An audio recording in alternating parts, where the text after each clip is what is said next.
To stop your Samsung Galaxy S24 Ultra from automatically dimming the wallpaper when the dark mode is on, you have to disable dim wallpaper when dark mode is on option. To do so, swipe down the top of the screen and then tap setting icon. Scroll down the screen to find wallpaper and style. Tap wallpaper and style.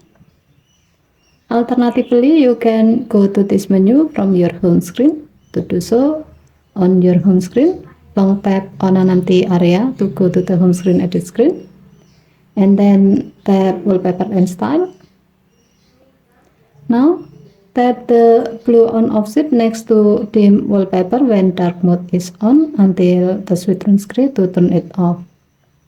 When this option is off, your phone will not dim your wallpaper when the dark mode is on. Okay, thank you for watching. Please help to like and subscribe. Have a nice day.